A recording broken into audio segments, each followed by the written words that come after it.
All right. Today we have Jamie Boyle back, and he did a tremendous podcast with Wild Man. It's got 6-figure views, and he went over some of the biggest names in true crime, in particular Northern true crime. And there's a Lee Duffy doc out, and I watched Mick Sorby's interview in it and absolutely blown away by his own story. So Mick's book is Hartlepool, Born and Bred. We are going to be publishing the audiobook of that, but the paperback and the ebook are presently available worldwide on Amazon. So all the links for Jamie and Mick are in the description box below the video. Jamie's channel, which is called Warcry Publishing, has got over 5,000 subscribers in a very short time. It's growing rapidly. So if you want to get more details, more stories about Lee Duffy, which I know many people are fascinated by, we are going to be talking about Viv Graham today as well. If you want to get way more stories in much more detail, I would suggest people go down in the description box and subscribe to Warcry Publishing. And also, Jamie's such a prolific author. We were talking on the way up here. I thought I'd done a lot with 15 books. Are you at 20 already? I'm on my 20th now, but 20th. There was actually 19 plus 3 documentaries within 4 years. And we reckon you got about 100 in you. Oh, unless I get struck by lightning. But the last time I was on a show, I was ravaged with anxiety. Wild Man, God rest him, he was giving me a bit of advice, and there he is. There he is. I'm sure he's looking down. And I went away, and I thought, right, what do I do? And I discovered a certain thing. We're not really probably allowed to talk about it at the minute, but yeah, there's a big difference to me now, and I'm kind of cured. Brilliant, absolutely brilliant. So, can you know, so a lot of the viewers are familiar with you, Jamie. Perhaps some people aren't familiar with Mick. Are you able to just say a little bit about Mick before we bring Mick in? How you came to work with him, etc. I was making the Lee Duffy Too Far Too Soon documentary. Obviously, myself, I was, although I grew up for most of the parts of my life in Middlesbrough, I never met him. So what I had to do to make them books to become successful, if you like, was to find out, to weed out the people. I've met and sat with people in the end that didn't really know him because it's their claim to fame. When Mick was Mr. Hartlepool, if you like, or he was a serious figure. And Richie Horsey said to me, Jamie, what about putting Mick Sorby in? So myself and the team at Fat Cat Productions, Dan Walker, Paul Suggett, we went over to Mick's, got talking to him, and it was almost like, you know, obviously, you know, you've got to be very careful in this game who you can trust and work with. I have, certainly over the last year. And Richie Horsey said, Jamie, you've got to do Mick's book. It's one hell of a book. And as you know, the name Mick Sorby didn't mean anything to me. So I Googled, I had to look at all the forums, and what I quickly realised straight away was, yes, he was a, whatever, Hardman and whatever. He was never a professional criminal, but the masses of people loved him. And I think that's really paid off in his book because it went absolutely crackers. So that was my first, how I come across Mick. And I go, Richie Horsley, Richie, if you're watching, a big deal, because, yeah, he's just been, you know, there's a lot of people out there who kind of bullshit and that. And Mick was never one for these, but at the end of the day, he wasn't a professional criminal, but he had to put food on the table for his family. And the only way he knew was to stand on the doors in maybe the toughest town of the lot, certainly in the northeast, the Hartlepool. And I dare say that guy really earned his money. His book's fantastic. He's been, you know, it's been greatly well received, and that's how I come across Mick Sorby last year. So what's Hartlepool like, Mick? It's fairly rough. Not fairly, it's rough as hell, isn't it? Rough then. Yeah. But you learn to fit in with it. Do you know what I mean? I was a doorman for close on to 50 years, and I got to know everybody who was like the raggy lads in that. I got to know them, and they left me alone. They never bothered with me. Yeah. So what was it like growing up there? Like, how was it for you? What did your parents do? Like, how did they meet? My mum and dad, it was a long time ago they met. But my dad, they got married and my dad was in the army and he had to go to Egypt. And then when he come back, like, he thought my mother had been messing about, thought I wasn't his. I don't know if she was, I don't know if she was like that, I don't know. I wasn't old enough to understand. But he was fairly heavy with me. I'll be honest, he was fairly heavy with me. Like, he'd do things like, about 12-year-old, he'd take me out in the garden, fight me like a man and like knock me out. Do you know what I mean? Really? Yeah. At what age? About 12. Bloody hell. And was that for like, did that have you like walking on eggshells? It did, yeah. Like, you know, like when you're a kid and you go to bed, if you'd been out drinking, I'd get myself under the bed out the way so you couldn't find me. Yeah. You know what I mean? Things he done, like, one day, it was on the Boxing Day, and there was 9 kids, and I was babysitting. My mum and dad had gone out, and he'd come in, and he was drunk. And I'd fell asleep, because he never come about 2 or 3 o'clock in the morning, I'd fell asleep. Yeah. And the fire had went out, and he said, take all your clothes off, push me out. So I go that deep in snow, put it out, lock me out. I had to get in a dog can to sleep with the dog to keep warm. I was out there till nearly dinner time the next day, and I couldn't go anywhere. I had no clothes on, so I had to wait till the back door was opened and to get in. Holy shit. And my mum didn't dare open it because she would have got beat up. Right. Yeah. Wow. Another time, they'd been out drinking, and they came in, and my mum, she was limping. I thought, oh, he's hit her again. I thought, oh, I couldn't wait to grow up to beat him up. Honest, like, I used to have nightmares about him, you know. And she come in and she was limping, and not wrong with the foot. He'd hit it with a shoe. The aisle was stuck in the back of her head. Another time, they'd been out drinking and come in, and you know, on your city, he put a leg on the thing and dropped down like one of them wrestlers do, broke a leg. Holy shit. Because she said she was looking at somebody else. Bloody hell. But I'd never known him to have a fight with a man, never. Yeah. Oh, he used to knock me about all the time. Yeah. He used to let me, you know, he had a allotment, and there's about 10 allotments on the row. He used to let me out to them. He used to say, hey, yo, Mick, you're with him this weekend, dig his garden. Like that thing, you know what I mean? I had to go and get the sequel for all the allotment, all this, so we could keep the greenhouse warm. Oh. What was his job after the war? He didn't do it. Didn't do anything? No. Yeah. No. He could talk a good job. Yeah. Yeah. Did he get in trouble with the police? No. Never. I've never known him to be in trouble. Never. It was all domestic violence in the household. Yeah. I left it about 14-year-old, went to live in an allotment. Yeah. Not where he was, a different site. Yeah. Do you know what he even done? My gran, his mother, used to let me in and feed me because I wasn't at home, and get a bath. And he found out, he went round and beat his own mother up and let me in the house. What the hell? He wasn't a very nice fella. No, it doesn't sound like it. No. What was the allotment like that you moved to? Oh, it was horrible. Yeah. It was just a cabin. All there was on was a cabin. Cabin? Yeah. And were you living with other people? No, by myself. Yeah. So how was life at school for you then? I used to took the piss out all the time because I'd go with like big holes in my shoes and things like that. Yeah. You know, I was probably the scruppiest kid in school. Yeah. And were there any subjects that you were interested in? Animals, do you know, there's nothing else I'm interested in. Yeah. In the end, I'll be honest, the school gave up on me. Did it? And they used to send me out to collect, they had rabbits for the kids at school. Yeah. They sent me out collecting rabbit meat for them. I was quite happy doing that. So did you have like pets and stuff then? Dogs.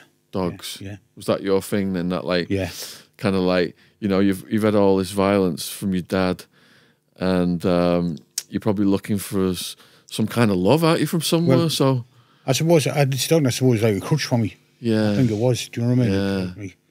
Like the things he done to me. Sometimes I wake up, my head was stuck to the pillow, the blood where it bashed me. Bloody hell. Yeah. So did there come a point in your life then where you thought, right, I'm going to get that bastard when now? I was about 16, 17, he was a big fella, my dad. Like, was he? A big lad. Yeah. And I was in the Raglan pub, and Mum and Dad, and they were sat, say, about 10 tables away from me. And my dad got up and he went. So I went on to see my mother, because I talked to my mother. And I said, well, where's he gone? She said, oh, someone keeps banging. My other brother was at home, and my youngest brother had phoned up and said that somebody was banging on the door at the time. So he went round to see what it was. Yeah. Anyway, I said, oh, well, I'll walk you round home, Mum, when you're going. And I did. And his son showed him the door. He said, who's that you with? A boyfriend? And it was me, his son. You know what I mean? Anyway, I just said, listen, I've had enough of this. Get yourself out of here, son. Howie, let's get out. You know what he said to me? Oh, you know, I'm disabled. I can't fight. I'm old now. What? Yeah. So you've only 8 women? Yeah. And little It's kids. obviously when you read it, Sean, Hartlepool born and bred. You know, when me and the wife were proofreading it, it was like, Jesus. Now everyone's aware of back in the 50 or 60, even 70s. If your dad beat you up, then it was just part of life accepted. Yeah. Corporal punishment. I wasn't the only person who went through getting beat up. But it's not right. Did. When you read that book, wasn't by myself. It's really hard. He went to really prison, disturbing. Yeah. Oh, you wouldn't. Yeah, it's, you know, and then you think, why would your mother stand by such a man like that? And in the end, he left her. Do you know, at the end when he was hitting me, I just wouldn't cry. I just wouldn't. I thought, he's not winning. I'm sick of him beating me. He's not going to win. Don't give him satisfaction. Yeah. Yeah. You were saying, Jamie. Sorry, Jamie. Yeah, he's. It's just normality, you know. I mean, there's a lot of people I've researched. Obviously, Paul Sykes was beat up to Lee Duffy, like, you know, and yeah, it was just more accepted then than even the 70s, and maybe even as late as the 80s, where these days he'd have been put into care, in my opinion, because when you do read that book, that's the last impression out of everything. You think, my God, how could another human being treat his boy like that? And it is obviously, when you read it, Sean, you're going to put it out on the Kindle. It's really seriously strong stuff. Yeah. Yeah. Did you start to like project that then in any way? Did you feel aggressive towards the world? No. When I started working the door, well, yeah, you're right in what you're saying a little bit. It put me in that Ed said for to do that kind of work. I just wasn't afraid of the job. Do you know what I mean? I loved the job. Yeah. You'd experienced so much violence, you were desensitised. So how did you get your first door job? I went out for a pint. I went to a place called the Manhattan in Hartlepool. And I called Danny Andrews, was working there. And he said, we're short of a doorman, Mick. Do you fancy doing it tonight for us? I said, I'm not interested. And I wasn't. Anyway, he said, we are short, but I like Danny. I got on well with him. I said, right, I'll do it. Anyway, I'd done it, and I thought, hey, this is me, this. Yeah. And were you getting in fights prior to getting on the doors? Just, I would go in for a pint and I'd do a couple, because it's that way in Hartlepool, you know what I mean? Yeah. I think it's that way more than any other place. Yeah. When I was growing up in the Northeast, going around to like the amateur boxing shows, Hartlepool, for some reason, you know, I mean this in the bottom of my heart, when you go to Middlesbrough, Newcastle, Sunderland, Hartlepool was always that kids were harder and scruffy than anywhere. Yeah. And I think that's what you capitalises in the book, nobody had nothing. Yeah. Do you know what I mean? It was just like, you had to do something to make a living. Yeah. And I'll be honest, I found the easy way to make a living. Well, obviously I must have, I wouldn't have stayed that long, would I? How much did you get paid in the beginning? The beginning, I think it was, in old money, 7 and 6. 7 and 6? Yeah. If you lost your shirt, that was your night's wages gone. Wow. Your shirt got ripped. That happened a few times, didn't it? Yeah. So literally, if your shirts get ripped through escorting customers off the premises, that's your fault. Yeah. And you wear the knife for free. So what kind of challenges were there on the doors in the beginning? We used to get a lot of collierymen coming down on a Monday night in the nightclub where I worked. That's it's an area called Eastern Colliery, if anyone doesn't know it. It's like Eastern Black All. Yeah. But they can fight. Yeah, we used to be fighting all the time with them. They used to come down, but they used to come down in busloads. And you knew you were going to have to fight on the night. You knew you were going to have to. So it's you guys versus a busload of them? Yeah. How does that work then? It works to get some lumps and bumps out of it. What was the worst injuries you sustained? I got stabbed. Ran over. What happened on that day? The football, Darlington. There's a couple of injuries I've had. I got stabbed. I'd been working. I tossed these lads out, and I thought they'd gone. Anyway, when I come out the nightclub, I was walking home. You know, I'd only lived about a mile from it, so it was only a short walk for me. I was walking home, and then this car pulled up. And I just recognised them straight away. I thought, well, let's get it on. I thought there was only the two, but there wasn't. There was 4. There was 2 in the back, but I didn't see them. And he jumped up, and he hit us a few times. I went down. I got back up. As I got back up, I thought, oh, what the fuck was that? He just stabbed me. And another time, Eric, the boss of the nightclub where I worked, he said, I'm open, didn't I, Mick? He said, I don't need one done, will you do it? He said, I'm going to play in Hartlepool, we'd have loads in. He said, all right, but it'll only be for an hour before they go to the match. He said, so I'll pay for the full shift, but you're going to be waiting an hour. I was only there half an hour and I was in hospital. Was that a stabbing? No, they stamped all over me. What they're doing, they're saying to get in these shots and senior drinks and throwing them against the wall. So I said, stop it, lads, or you're out. And then I just got a load of stuff. I said, right, and one who's having the most smoke, I just run at him and hit him. I thought, I'm getting to beat up here, so some of them are going to get it. Yeah. And they got me just stamped all over me. And You went back to hospital on that occasion, got patched back up and went back to work, didn't you? Yeah, they patched me up at the hospital and I went back on the night to work. Yeah. So you hear about this strategy then of like, try and knock out the mouthiest one if there's like a lot of them. Does that sometimes work? It didn't that time. But I mean, there's another incident, Mick, we talk about in the book, or you do, was he's leaving some kind of premises he'd been working at all night, and there was a car followed him home and ran him over. Ran me over, then reversed back over. And then reversed back. Holy shit. Yeah. And what injuries did you sustain off that one? My chest, it hurt my chest. I had a full tyre print on my chest. Went over your chest? Yeah. I got up. How was you breathing after that? Well, I think it was just adrenaline. Yeah. I got myself up and I tried to pull it down, couldn't, and I pulled it. I don't know why I done it. I pulled the wing come off the car, my hands. Jesus. So they drove off and I had the wing. Yeah. Yeah. Wow. What happened on the day when there were 2 murders at the place you were? Well, I wasn't working. Oh, you wasn't it was my day. time off, but yeah, my pal was, and another friend of mine got 4 years out of it for.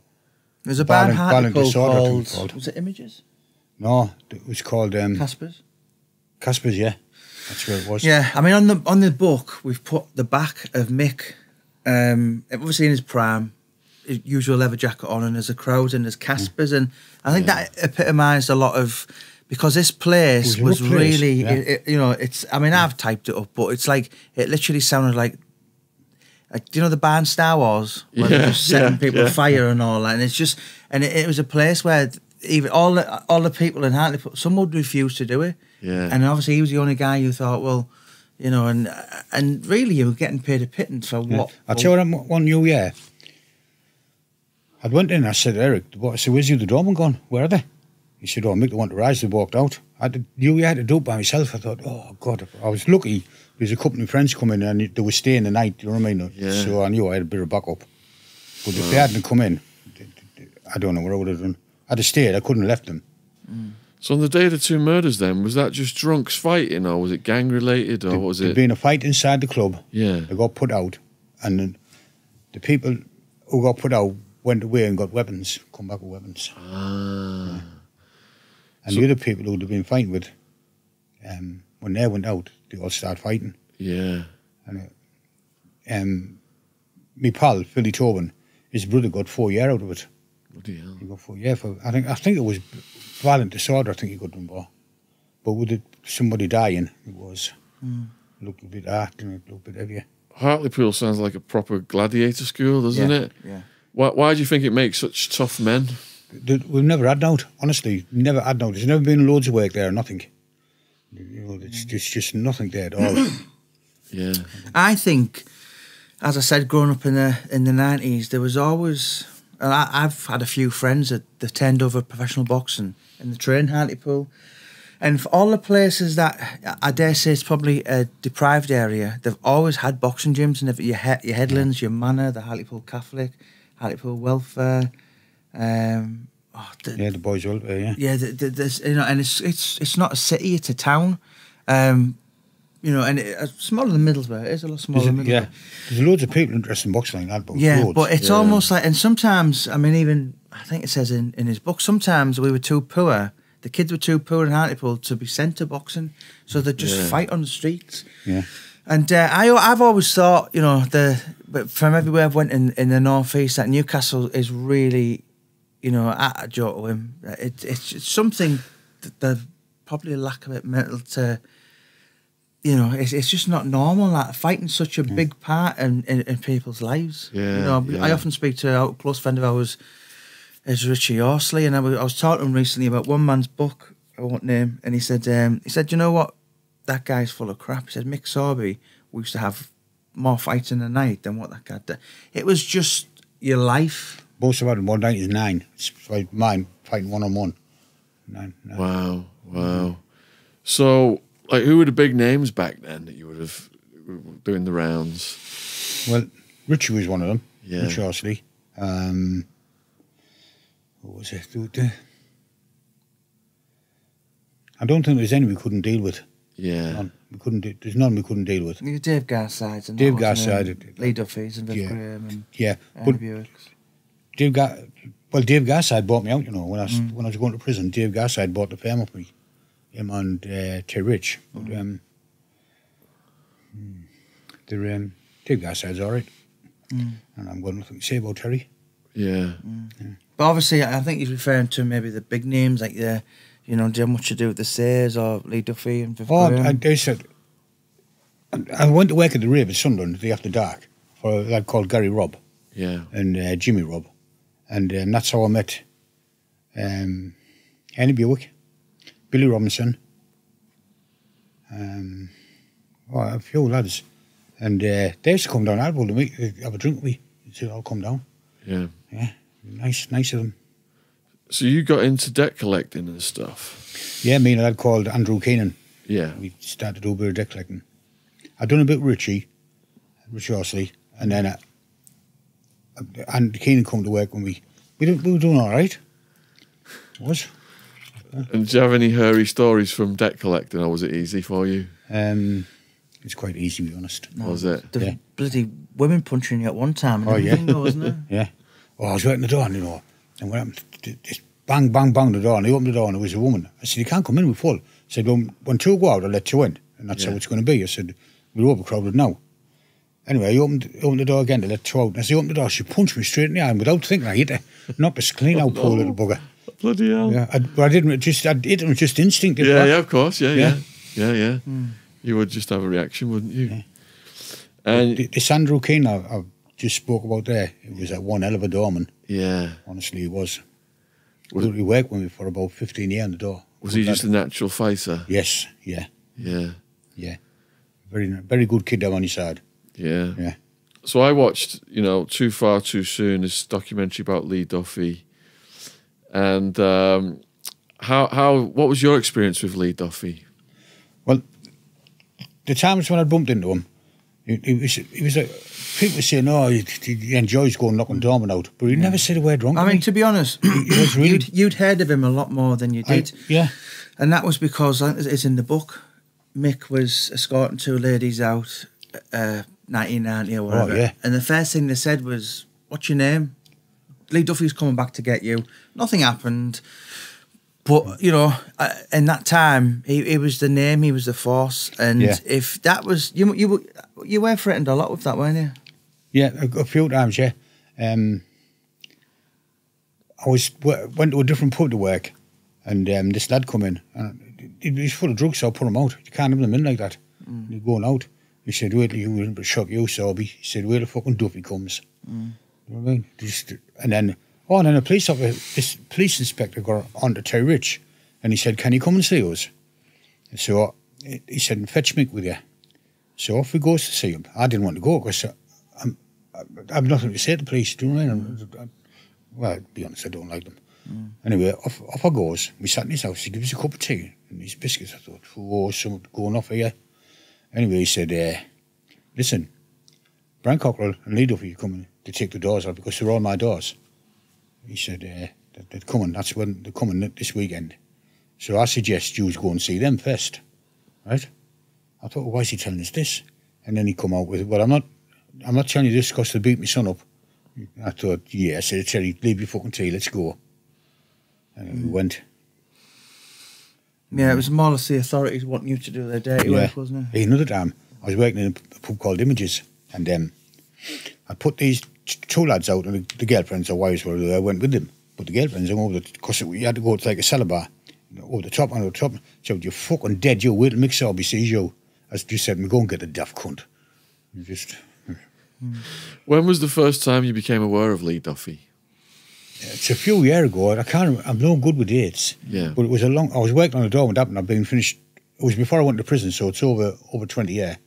Well, over 18. It's been dead 30 years coming up. Yeah. I think we spoke about it in the past, and it was like the late 80s, wasn't it? Yeah. It was a while back. Yeah. And what stories were doing the rounds when you first heard about the him? first story I got was off this lad who knew him very well. They called him Yorkshire Andy. He said, "Oh, Mick," he said, "Life's now better than knock the doorman out." And I said, "You want me to go and see him? Go with you?" He said, "Yeah." Anyway, we went and seen him, and he was a gentleman to me. He was, honestly. I can't knock him. Yeah. He was really good.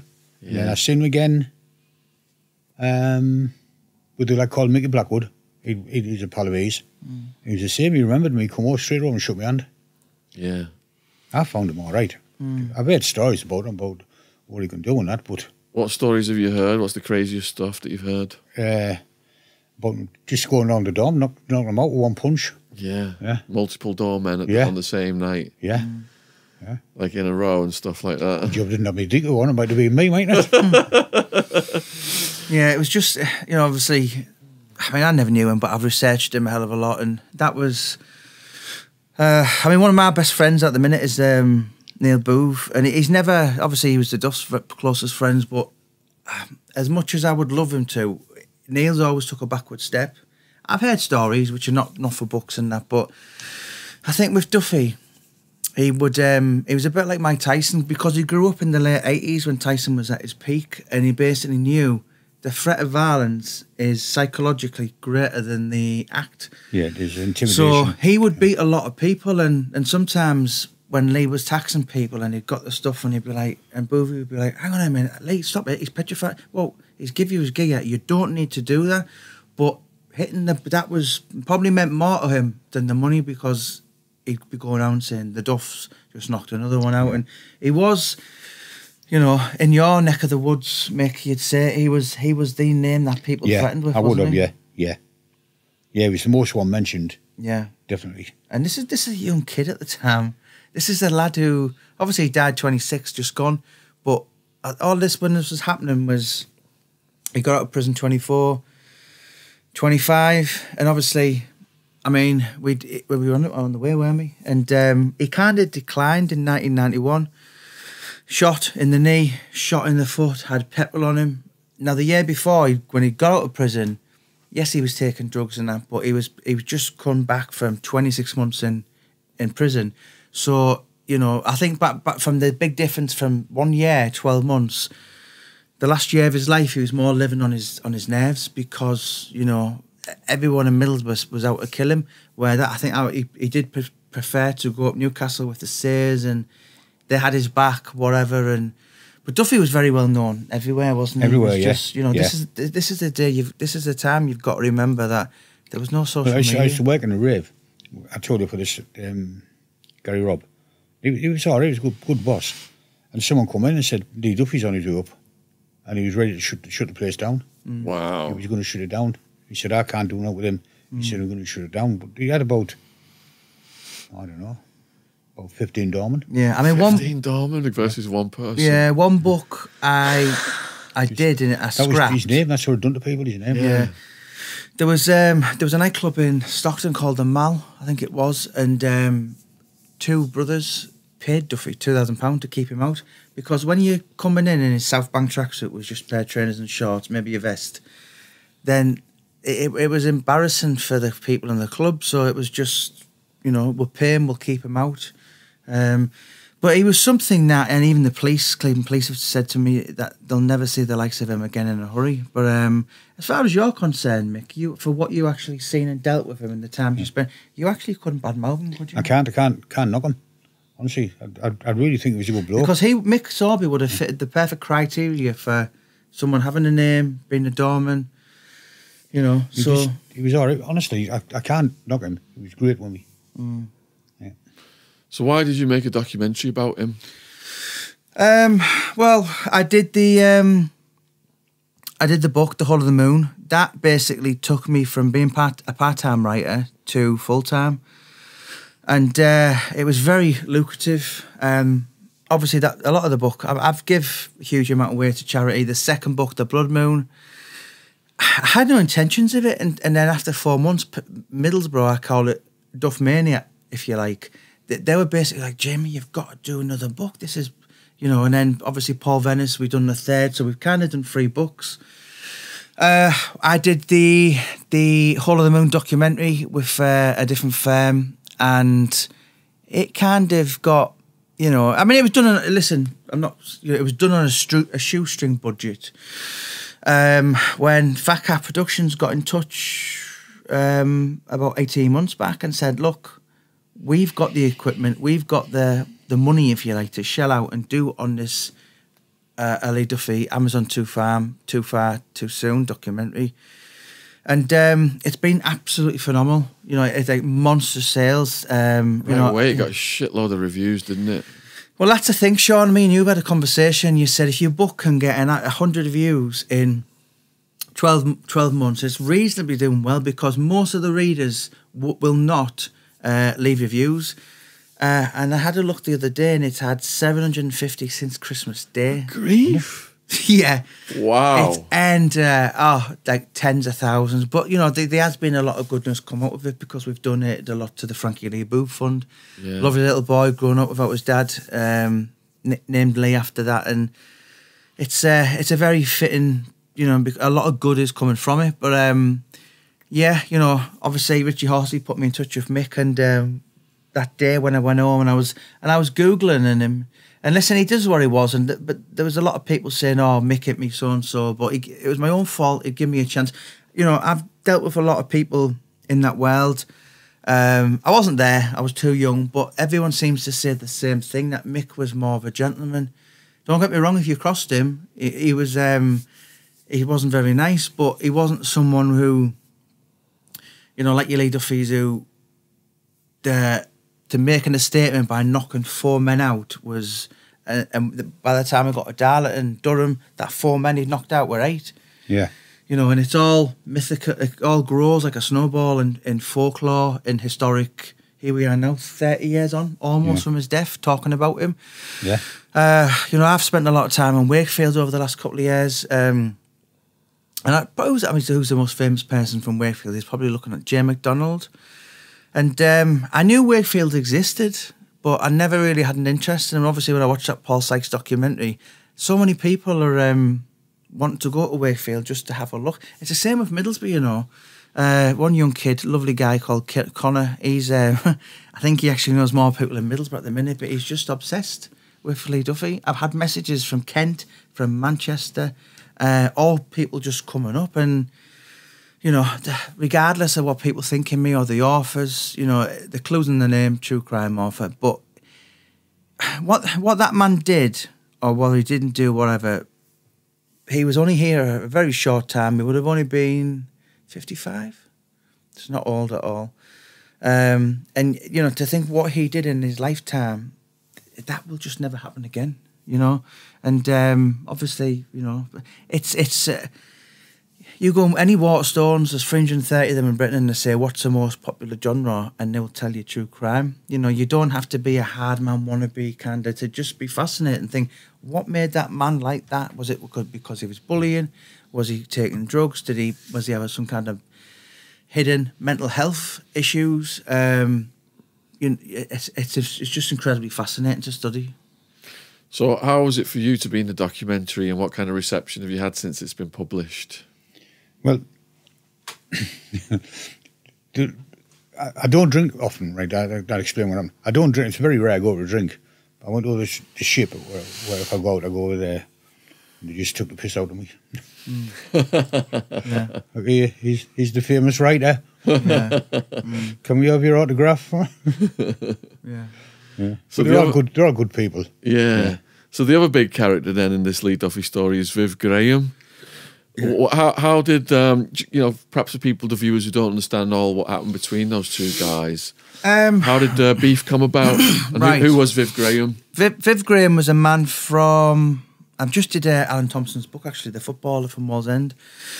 I'm just trying to think where Viv was from. But anyway, we'd drink. Village, wasn't he? Little village. Yeah, it was like a small village outside of Newcastle. So the difference between Viv Graham and Lee Duffy was Viv had this kind of country bumpkin upbringing, if you like, where Duffy was, you know, if you've seen,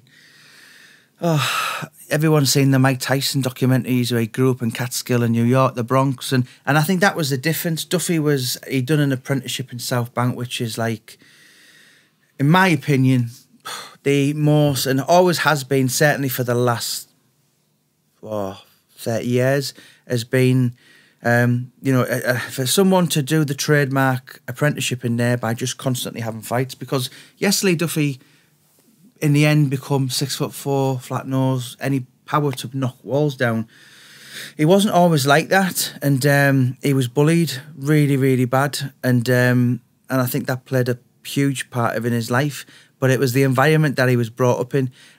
People go to colleges, university, to go on to become doctors, and for Lee to grow up in the tough town of South Bank, in my opinion, there wasn't any better degree for the profession of Ireland he chose in life.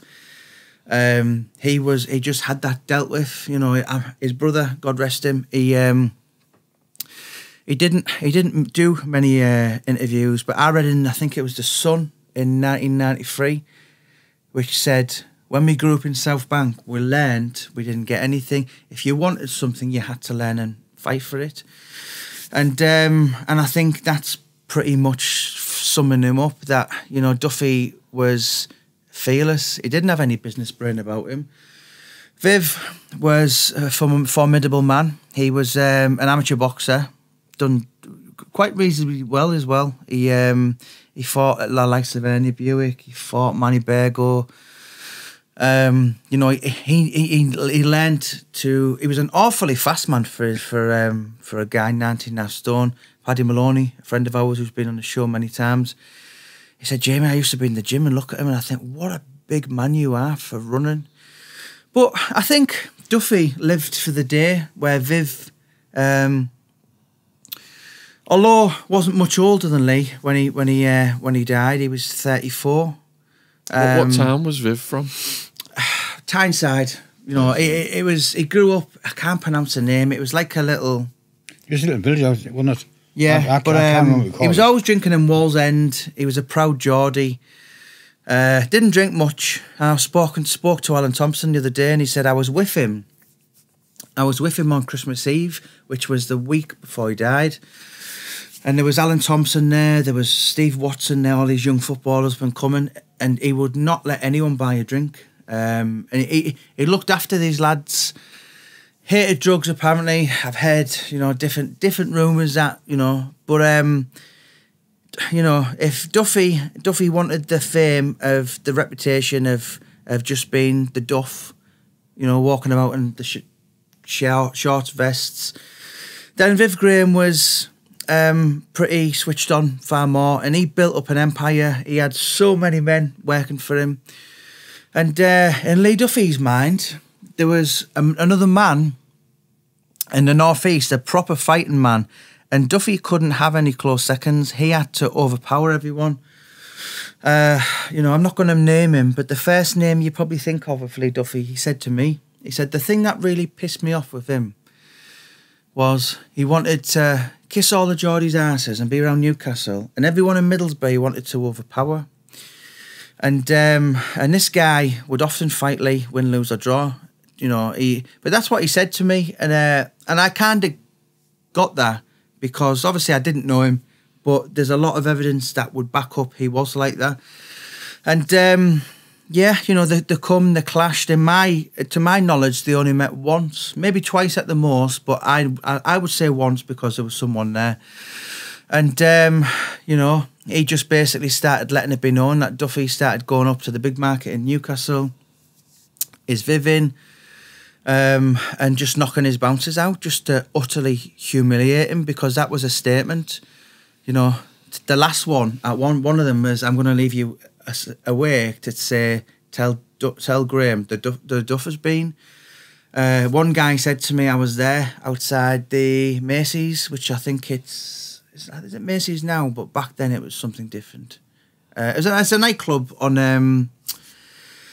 the New Market, and he'd completely, there was bodies galore over it, and one bouncer was that petrified of him. Duffy was chasing him around the car.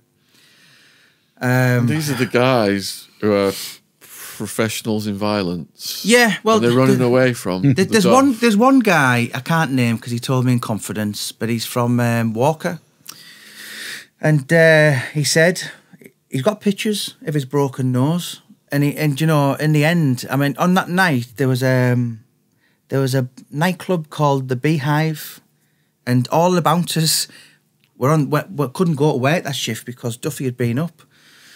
And when the person who told me said, "Where's all the bouncers in here?" That bloke from Middlesbrough's been up, and they're all and that's just, you know, you could probably write a film on that alone because, you know, listen, Middlesbrough's relatively a small town to the likes of Newcastle, but he's a guy who, I mean, I know a couple of people who took him up, but he was a guy who done that type of thing himself. So to go in the tough town of Newcastle, which is a very, very hard, you know, sometimes you can be sat there and people say, "You looking at my pint?" It's a really, really tough working town. You know, it doesn't come any more northern and hardened than Newcastle. So for this young kid to go hunting, maybe the hardest Geordie of it all, it just defies humanity, in my opinion. And obviously Gary Fraser's now going to do the film. And I'm surprised, to be honest, that it hasn't been so much more. I read all the books years ago, 2001. I remember being at Lee Duffy's grave when I was working there, 2006. And when I first started doing the books, the Paul Sykes books, that went nuts. And people said, "Do Duffy's." And I thought, nah, that's a bit too close to home. Nah. And I have faced my backlash. People have known that. But also it's paid off now because I'm meeting so many people in the next week, famous, infamous, and Jamie, can you bring me a couple of people? Are just fascinated with this young kid once upon a time, 30 years ago, who did all these crazy antics, and they'll be forever burnt in the Tyneside stroke Teesside history. You know, and one of the favourite things was in the bouncers, you know, there's a guy I won't name, but he said to me, he said I left work, and his teammate, because you're working too, said, "Where are you going?"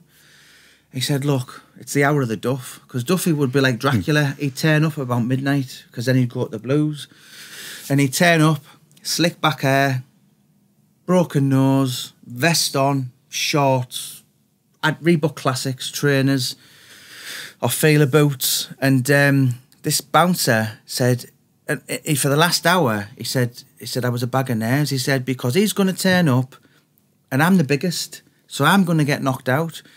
So in the end, he went, and that happened a few times. But you know, it was short, it was sweet. Lee Duffy made his mark certainly in the town of Middlesbrough, but in the northeast. And you know, one thing I read before I put you over to Mick, I read something because I've had to really study the archives last couple of years, and you know, Brenda Duffy, God rest her, said that our Lee would have wanted to die at the top, because we were talking about Paul Sykes on the wheel. Yeah. And when he died, see, when he got out in when he was 24, May in 1994, he was fresh from all that 26 months training. You know, I go back a year later, he'd been shot in the knee, he'd been shot in the foot, he'd had petrol poured on him. There was 7 or 8 men 2 weeks before he died who jumped in with crowbars, all this kind of thing. Unbelievably, he relatively got away unscathed. And he knew he wasn't long for this world. And Brenda said, our Lee would have hated it if he'd have lived. You know, because he was by then drug dependent on cannabis. He would say he'd done it to numb his pain. He was well into his crack cocaine by then. He's, you know, and obviously one of my very best friends, Paul Venis, who we love. If you're watching Paul, I was trying to think of something funny to take the piss out of him there. And if you're watching, viewers, the Paul Venis podcast is not to be missed. Yeah.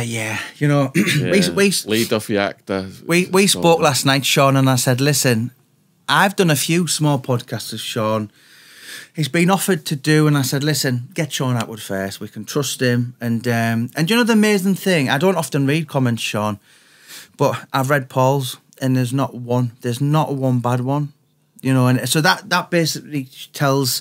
But going back to what Paul said, Paul's been a monster of a guy. Could fight like the devil. You know, he's a proper ninja. He knows all that rolling about stuff.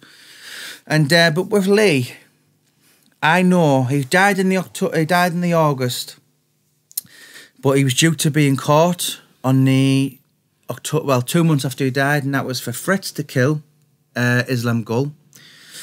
That was for breaking David Tappan's teeth, going over the top, that's what the police said, because he poured him over petrol. There was the breaking the neck of Peter Wilson. And then also the police got informed that he tried to give Peter Wilson £2,500 to not go. So there was 4 charges. And, you know, with the Peter Wilson one, I spoke to two of the witnesses there, and I said, Duffy's defence was, this guy started on him, he's hit him. But I think either way, the court just will not let you go around breaking people's necks. He had a crutch on when he done that as well, so that's a frightening amount of power that man had, because when you're a boxer or whatever, you need you to plant your feet. Yeah. He was on his crutches. You know, the victim says it was if a kind of red stripe. I spoke to 2 witnesses who were there. They said it was his hand. But, you know, that man was... Lee Duffy, for me, epitomises... He'll be forever young. When you look at them pictures, and... Have you heard the footage of Lee on the tapes I've dug out? No. On his voice, I'll send you him. And when he's listening to his dance music, and it's saying, now then, Lee in the house, it kind of dawns on you how just young that kid was. Forever young. But, you know, he did an awful lot on this planet. And as his mother said, if he could have changed his life, I think he wanted to die. You ever seen that film, Al Capone? Not Al Capone. The gangster. Billy. He's really famous. It'll come back to me in a minute. Really famous 1930s actor. He's in a film called Angels with Dirty Faces or something like that. And basically the kids... James Cagney. Yeah, that's him, James Cagney. So he's filming, he's getting death row, and the police say, die a coward, because everyone in the world thinks you're the hardest man in the world, but if you die to all these kids, then they'll follow your path. And, you know, and then he said he refused, and he spat in the eye, and he said, I'm not doing that. And then he went on the chair to his death. It's a marvellous, iconic film, Sean. Anyone who's watched it, Angels with Dirty Faces. He died a coward. So, you know, I think if we had survived and got to 27, 28, 29, as of Paul Venis, because Paul, his life, image Lee Duffy, they don't just look alike. And I would, you know, do Paul Venis's biography in a heartbeat, which I am. But as his friend, I think he needs it a few years away. But he said he'd got to that place where all these people have been bullied and all that. He bullied them. Now, he's not 19 stone, he's 13 stone. And Duffy, you know, I've got a picture of him 13 days before he died, which was the last ever one. And and you can see he's lost a lot of weight. You know, his hours of his life were like a vampire. He'd sleep from 6 to 1 in the morning. And, yeah, there'll never be another. And it was very much part of Mick Sorby's era. Viv Graham, I think you had more to do. You know all his little traits, don't you? I mean, yeah. Viv was seriously better than mad, wasn't he? Yeah. Viv, he could fight. There's no doubt about it, he really could. I worked a couple of places with him, and that's how I got to know him. But the main thing about him was, what I felt a bit guilty about, was when he phoned us to go and get manned and we never went. I had too much to do myself in Hartlepool, but I didn't think it was as bad as it was, his problem. Do you know what I mean? I thought he just had a little problem to fight somebody. He wanted to say to make sure he got, you know, got fair. Yeah, he rang Mick. No, he rang Terry Rich and Terry phoned me. And said, can you both come through? And this was a day or two. he said, "I've got a bit of problem." So the probability is he knew that some kind of attack was going to happen on him. Yeah. And obviously Mick said, "Look, I promise you, Viv, I'll come through and I'll help you on New Year's Day or the day after." Well, obviously it was too late for Viv because he was shot. We both did. Me and Terry said we will get New Year's Eve over and it will quieten down on the door and we'll come through and see you. Because it was, to be honest, it was the busiest night of your job the year, wasn't it? Best paid night, yeah. Yeah, and obviously he, sadly, 34. It's another one. And what enemies had Viv created? He was very anti-drug, from what I've heard. They couldn't sell drugs where he worked. In the West End. Yeah. There was people, obviously I can't say, but they were doing things like that. So he was every drug dealer's nightmare. He would, anyone who stepped out of line, he had the number of pubs where, Peter Connolly ran one, which was his brother-in-law. Yeah. I can't remember which one he ran. Was it the Queen's Head? I can't remember. Because that was the Queen's Head on Wall's End when he was shot. Yeah. It was very a callous way. It was an execution. I've done a bit of research into the case, and I'm aware of certain what they were about. The story I get, which I probably would believe, is they didn't mean to kill him that night. They meant they smashed his window on Wall's End High Street. And what was the motive? Well, Viv was, he'd nipped in to buy dog food, have half a Guinness, which is Guinness what he drank, and something else, so messages. So they'd smashed his Ford Sierra in the car, Wall's End High Street, and he heard the word Viv. So he stood to look at the glass, and then he was shot. 3 wounds. One was in his backside. One was on his torso, but the one that killed him went up his rib cage, ricocheted, and hit him in the heart, and he died 4 hours later. Yeah. But I think it's the mark of the man, because a witness, when they found him, he was crawling across Wall's End High Street, and his insides were hanging out, and he was saying to people, "Don't let them see me like this," as if it's something to be embarrassed about. So he didn't die straight away. And he died 4 hours later. And a lot of people in Newcastle I've personally spoken to said that night when we heard the news Viv died, we actually went home. It spoilt our whole mood. And I've also spoken to some people that'll be nameless that the chant in the pub that night was Viv No More for 94, because this happened on January the 31st, New Year's Eve. When I'm just been writing Alan Thompson's book at the minute, Newcastle footballer, Celtic, played for England and all that, but he had a lot to do with Viv in his life, him and Steve Watson, and Viv loved any kind of sportsmen, any young lads who were doing something for themselves. And he said, you know what? He said he would never let us buy a drink. And he said we were with him the week, 7 days, Christmas Eve, before Viv died. And he said Steve Watson rang him. Alan Thompson was playing for Bolton at the time, and he went out playing against Southend. And he said to me, "This is Alan Thompson, the footballer." And he said, "Jamie, I played that match, but," he said, "all I could think was of Viv Graham." Do you know what I mean? It was like massive, huge news, and I think whoever did do a Viv Graham book would be very, very brave and very stupid in equal measures. I got asked about a year or so by 2 family members, and I certainly thought brilliant. And then just speaking to certain people, I just said, you know what? There's certain book authors in Newcastle who have their fingers in every pie, and if they haven't done it, then what does that tell you?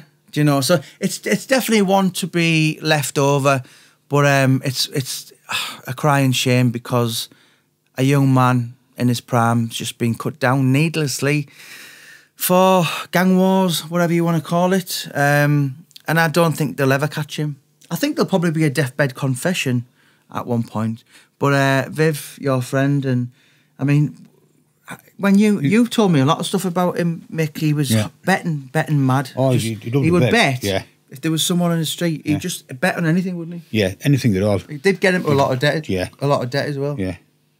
But I work with him, right, and I don't know. I'd put him, the only other two people I worked with who were as good as him, well, they're probably not as good as him because he could fight, was Richie Horsey and Andrew Keenan. But they're good lads and the same stamp as him, do you know what I mean? They're not afraid. That's what you need working with horse. I worked with this lad, he's big bodybuilder. There's a big trouble caused in the pub, about 6 people fighting. So I goes over, gets them out, sorted out. I had to give two of them a clip. Goes on, I come up, and he was still stood at the door. I said, why didn't you come and help me? He said, I was watching you, look all right. He said, if you'd have went down, I'd have come and help you. So I just bashed him and kept his wages. Gone. I'm doing the job myself. Yeah, but... I tell another one. This was a funny one. Sorry, Jim, just remember about this. Go for it. This lad was working with me. He was half decent champion. Fight broke out. We put the kids out. But in the fight, right, I took a swing and missed the kid and hit him. I didn't mean to do it. Right, next day, he brought his mother down to see me. I said, you're no good to me now, son. Let your mum down. His mum shouting at me. Why'd you hit him? Yeah, well, listen, you know, Dave Courtney says in one of his books, the harder up north, the further up north you go, the harder the men. And I remember having this conversation with Dominic Negus about boxing, and he said, yous are more harder, tougher, they breed them up north, but Southerners, they're more skillful, and I think that's a great... I think it's a great way of putting it, and I don't know why. Maybe everyone's mental in Middlesbrough because of the smog and the Palmos. Hartlepool, North East, the Newcastle, Sunderland. We've had some good boxers on Hartlepool, haven't we? Oh, absolutely. I think Hartlepool's the hotbed of boxing. I've put that in one of my books, but I don't know. It just seems to have that, you know, in the coal strikes and all that, no one really had anything. And it's, you know, I think one thing about the Hartlepool people, what I've noticed since I've done with Mick's book, is the sense of humour. They've also got this own lingo. It's almost like they've got their own lingo, and even though they've got nothing, they just love taking the piss out of each other. And like Wildman. Yeah, it's two brilliant lads working it off. I had George Feeney working it off for me. He was working for me. Boxer. And John. Yeah, both title holders, weren't they? Yeah. But I mean, you just mentioned him there. God rest him, Wildman. But it's a shame coming in, you know, when he's not here. I know. I can't get his sense of humour just like really added, didn't it? Yeah. So Wildman only ever gave me one book in his entire life. He says, you've got to read this. I think it was called something like Fight to the Death. Yeah. Lee Duffy versus Viv Graham. Yeah. He was obsessed with that book. So have you read that book? There's been 6 books on that book with different covers. 6 I've counted. Lee Duffy, Viv Graham's Parallel Lives, Too Hard to Live, Too Young to Die. What did you just say there? Was it Fight to the Death? Fight to the Death. Chapter 3. That you know, so it's whoever's. It hasn't been Steve Richards. He's when I spoke to him once, and he said basically it was a regret to do all the North East crime. He's done Bronson's and all this, and maybe myself and Steve Rafe have took over. But he said the amount of shit that caused me, and he said everywhere in the world he goes, right, he's done books on the Charles Bronson, he's done books on Richie Horsley.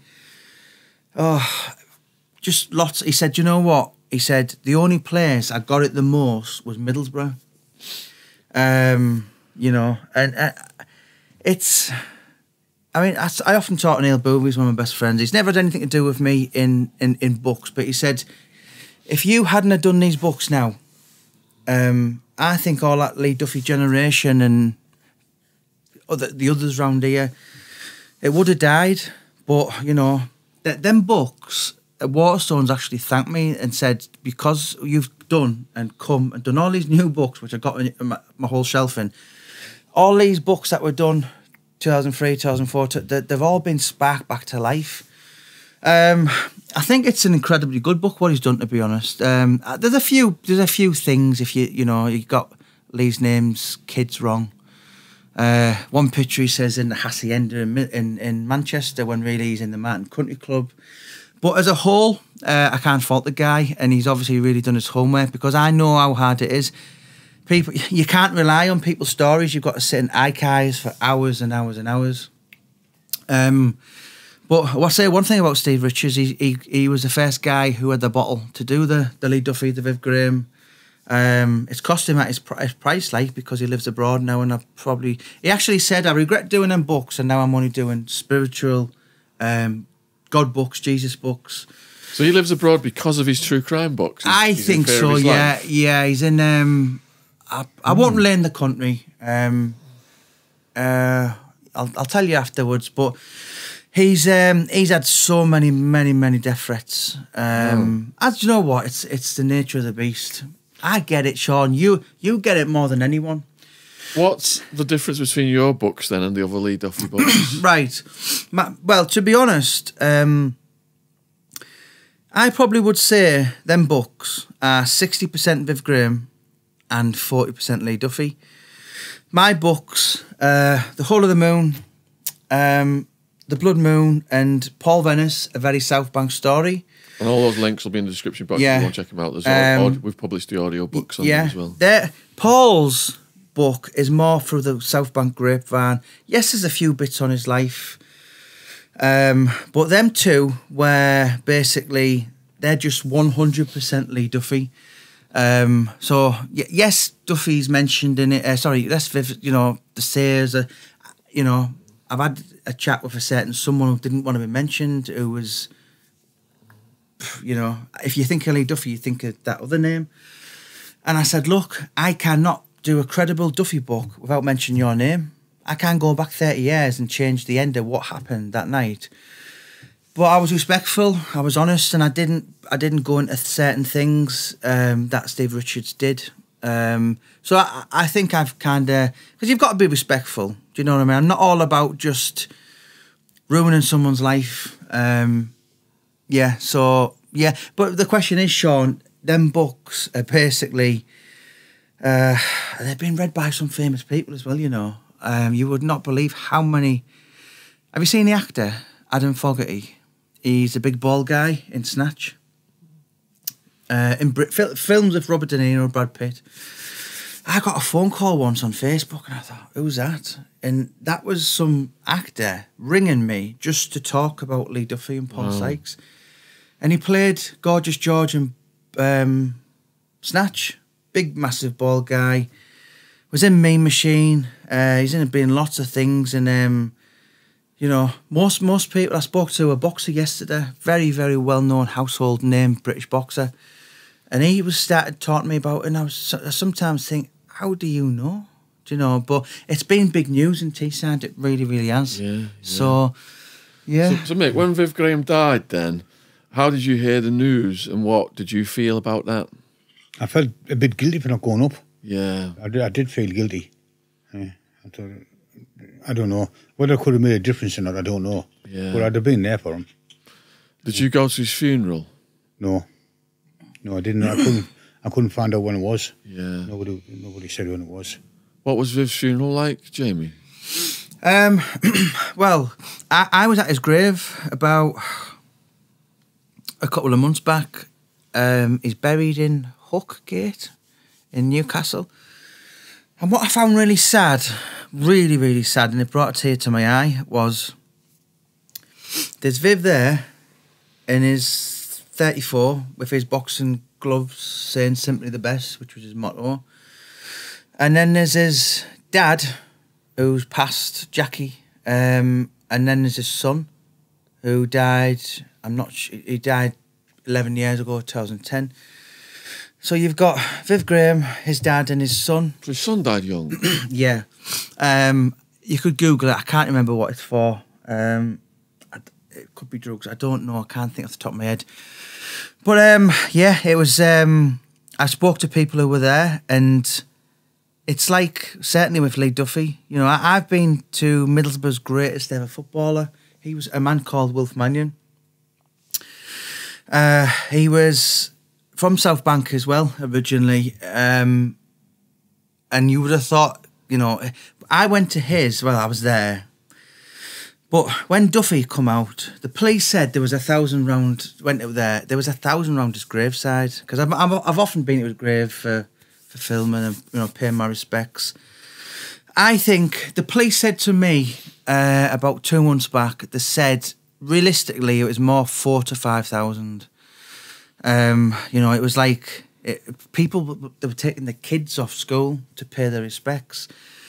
Viv Graham's was very much the same. I've seen the pictures and all that, but, you know, this is, you know, yes, they had a name, they were the hardest, but I always like to put something in my books of where people can learn from it. And Duffy, what was he? 26, so he'd have been 56, I think now, coming up for 57. And where's the glory? Where's the... Duffy had £60 in his pocket when he died, full of blood. He lent it off someone I won't name. And when his mother got his belongings, they tried to give him. He said, oh, I don't want it. But, you know, Viv was more a businessman. Duffy was more skint completely. And then he'd nick someone's car and he'd just, you know... But, yeah, they're certainly in the North East folklore, and 30 years from now, they will still be spoken of. Delroy Showers always says to me, he says, notoriety in itself is a form of success. So just because Lee Duffy never made a fortune, or Viv Graham, Viv was certainly more lucrative, you know, more money than Duffy. He had a business brain, if you like, but, you know, what they did, you know, what they were involved with essentially caused them their deaths. But have there been, here we are now, you know, there's people, I was talking to a young kid the other day, and he's about 25, 26, and he said, do you like that? And I said, well, it's my new Duffer tattoo. And honestly, I've met some people, they've inboxed me, and they've went, where's the commercial? Where's Duffy Berry? And I thought, when I've been talking, I thought they were from Stockton. I thought they were from, like just outside of Middlesbrough. Oh no, we're from Manchester. And the other one said, I'm from Kent. I'm driving up. Just so that's the level. And Viv was very much like that. You know, he was known in that Tyneside as the 4th emergency service. Everybody knew him, like. Yeah. You know, and everybody was family to him. You know, if they got any trouble, I'll tell her about Viv. Yeah. Can I tell him about when that lad put the son of shock on my face? Yeah, absolutely. Yeah, go for it. Can I name him? If in doubt, let's leave it out. Yeah. We'll leave that out. We could maybe put do the story, but just leave the name out. Right, you're going to tell a story about a very well-known Hartlepool fighting man. Right, yeah. What happened? We were in the pub, me and Terry, and this kid called Chris Hubert came in. He was a heavyweight boxer, and he said that this lad had been slagging Terry off. So Terry said, I'm going to have to fight him. So anyway, we decided to go on a night to fight him. But we went with him, there was Keno, Chris Hubert, me and Terry. And we just went to make sure it got fair. We weren't going to, there was nothing to do, we weren't butting in. Anyway, Terry beat him in a few seconds. It was the kid couldn't fight. Anyway, we started to walk away, and he was on his hands and knees, crawling to his step. He had 3 steps to go to his bungalow. And he got to the top, and what do you call them, plant bots, tall boys? Put his hand in there and pulled his thing out the rag round it through his sawn of shotgun. Well, I was still there. They were just walking up, and he walked out, and it was that far from my face like that. Is that the boatman? Yeah, the boatman, yeah. And all I said, there's no I could outrun that. I just said, do it, son, if you go into it. I said, but if you don't, I'm going to fucking hate you. He just dropped his knees and started crying. Did he? Yeah. Bloody hell. Yeah, I'm glad he did. Did you grab the gun? No, I didn't touch it, no. I just walked off then. Wow. But, you know, Terry Rich and Chris Heward ran off, you know. All I could see was 2 yellow streaks running up the road. Yeah. And Keno, he ran, but he'd learned to get a weapon. When he seen what happened, he'd come back with number 3 with 2. Try and help me. What's the most danger you've ever been in your life? That was one little bit. A well-known businessman called, I don't know if you can say his name, he pulled a shotgun on me because someone told him I'd burgled. I've never done a burglary in my life. Yeah. And I went down, because he was coal merch, I went down to buy some coal. As I got to the yard, he come round the opposite of the shop and he said, you're getting this show. Anyway, he didn't do it. I never got the coal. But you've had that a lot, haven't you? A few times, yeah. You know, there was a time when Mick put these lads out and they got him with baseball bats, wasn't it? Oh, yeah. That hurt me, that. What happened was, I'd put them out, and one of them got a good clip, because he was getting a bit slavery. And they went, and I thought that was it, but I didn't know they knew where I lived. Well, in my garden, I had my pickup parked in my garden, transit pickup. And I had some rolls of wire I was taking to the sale, but about their eye. And I didn't see them, we'd behind them. I went in, and I only just got through the gate, and someone did this in the back. I thought, what the fuck's that? As I turned around, they did this on the head. And that baseball, I said, they give me a good start, but what they never thought about was, I'll tell you how bad it was. When I couldn't get my hands wouldn't work. If I would get the key in the door, I had to bang the door. I just got home the door. She said, what do you want? She couldn't recognise me. Anyway, before I went unconscious, I seen I was on the floor and I seen the kids' trainers. He'd painted, you know, the little thing on the back of the train. He'd painted it white. So that stuck in my mind. And a few months later, this kid come in the trainers on with the white thing on, and I knew it was him. I didn't know the others were, but I found out. But he got a good start. He got it properly. Yeah. Sounds like he had it coming. Yeah. What about Ernie Bewick? Bewick. Yeah, who's he? He runs the doors in Sunderland. Yeah. I mean, Ernie Bewick is. Oh God, I wish I had £1 for everyone. I get a lot of messages saying do so and so's book, do so and so's. And I mean, Mick describes him in his book Hartlepool, Born and Bred as the toughest man he's ever met. Yeah, really. Yeah. He beat Viv Graham in a boxing match. Wow. He actually didn't he have a fight with Billy Robinson, was it? And Viv, I think he did with Billy. Yeah. Billy's a pal of mine. Billy. But basically he was, you know, if you've heard of the Duffys and the Viv, he was Mr. Sunderland. Yeah. But I have so many offers and I have actually had people to message him. He's actually been in one book, which was it Street Fighters, Julian? He's in Street Fighters, yeah. But he's someone who I suppose is switched on by the sounds of it and probably wants to leave his past. I don't think he was actually a professional criminal. He was just a bouncer who actually killed someone. Good doorman, yeah. But he you know, Tony Waters. Yeah, his book. If I could have done it, I would have. You know, because that he's known as kind of Mr. Sunderland. Everybody likes him. And it just his name comes up all the time. You had quite a bit to do with him, didn't you? Yeah, the respect he's got so real. Honestly. Yeah. I worked at the After Dark with him, and then I never seen him. I worked there about a year with him. Then it shut down the After Dark. I don't know. I think someone bought the building. I think, and I'd never seen him for a while. And then I found out he had a fight with Tony Waters, and Tony Waters ended up dying. Yeah. He didn't mean to kill him. Do you know what I mean? And I'm sorry, Tony's gone. I like Tony, and. Next time I seen him, I was in Ormo prison, and I was on the remand wing. Then I got guilty, and then moved on to the wing, and there's Henny. He used to say, God, I wish I was on the beach walking with bulldogs. But he's a hell of a man, honest. Yeah. I mean, you must have had people been asking you, saying, any Bewick? All the stuff that comes in is like American stuff for us. You specialise in the north of England. Yeah. So I don't get any of that. It's all like American stuff that's coming in with us. Yeah. But getting back to Ernie, he's a gentleman, you know. Yeah. Honestly, he's a really good bloke. Really good. Yeah, respect to him then. I've got loads of respect for him. Loads. Yeah. So you went from working the doors to running your doors business. Yeah. How did you do that career advancement? Right, well, two lads, one lad's called Philly Tobin, one's called Michael Blackwood. They had formed an agency, and they both got sick of the trouble. They got sick of it, and they said, right, we'll hand it over to you, and I done it. But I found it, to be honest, fairly easy. Yeah. It wasn't trouble to me. I think one of Mick's golden rules was, I'll never ask any of my lads to do something that I wouldn't do myself. That's right, yeah. I wouldn't. Yeah. No, I wouldn't. If we got a pub and it got a bit rough, I'd just say, you go to that pub and I'll do this. Do you know what I mean? I couldn't ask them to do anything I wouldn't do myself. Yeah. I wouldn't do it to them.